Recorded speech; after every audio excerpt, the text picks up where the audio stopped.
வாங்க, பணக்காரங்க அவங்க பிள்ளைகளுக்கு பணத்தை பத்தி என்ன சொல்லித் தராங்கன்னு இந்த புத்தகத்திலிருந்து தெரிஞ்சுக்கலாம். இது நம்ம பலரும் செய்யற ஒரு பொதுவான தப்பு. ஆனா இதுக்கு காரணம் நம்ம பிள்ளைகள் மேல இருக்கிற பாசம்தான். நிறைய பேர் படிப்புல தான் எல்லாத்தையும் முதலீடு செய்றாங்க, அது மட்டும்தான் பாதுகாப்பான எதிர்காலம்னு நம்புறாங்க. இதனால குழந்தைங்க பெற்றோரோட தியாகத்துக்காக சம்பாதிக்கிற கட்டாயத்துக்கு வராங்க, அவங்க ஆசைக்காக இல்ல. இந்த புத்தகம் 2 விதமான வளர்ப்பு முறைய காட்டுது. அன்பு ஒண்ணுதான், ஆனா விளைவுகள் ரொம்பவே வேற.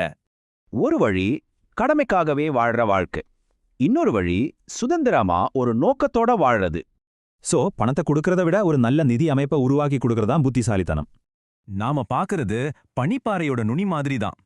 பணங்கிறது உங்க சொத்துல வெறும் 10% தான். அந்த மிச்சம் 90% தான் முக்கியம். அதுதான் அறிவு, பழக்க வழக்கங்கள், அப்புறம் குடும்ப அமைப்புகள். அதாவது குழந்தைங்க பண அறிவை ஒரு பாடமா இல்ல, அவங்க வளர்ற சூழல்ல இருந்தே கத்துக்கறாங்க. இந்த சூழலை நீங்க வீட்லயே உருவாக்கலாம். முதலீடு, பண விஷயங்களை பத்தி வெளிப்படையா பேசுங்க. நம்மளோட குறிக்கோளே இதுதான்.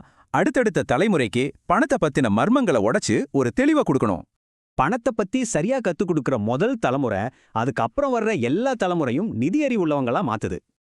இப்படி யோசிச்சு பாருங்க, செல்வம் ஒரு தலைமுறைக்கு இருக்கலாம், ஆனா ஞானம் 3 தலைமுறைக்கு வளர்ந்துகிட்டே போகும். கடைசியா இந்த வட்டம் முழுமையாகுது. நீங்க உருவாக்குற சிஸ்டம் உங்க குடும்பத்தோட எதிர்கால சொத்தா மாறுது. ஏன்னா நீங்க இன்னைக்கு கத்துக் கொடுக்கிற பழக்க வழக்கங்கள் தான் நாளைக்கு அவங்களோட நிதி உள்ளுணர்வா மாறும். இந்த சிஸ்டத்தை உங்க குடும்பத்துக்கு எப்படி உருவாக்குறதுன்னு தெரிஞ்சுக்க இந்த புத்தகத்தை Amazon Kindleல படிச்சு பாருங்க.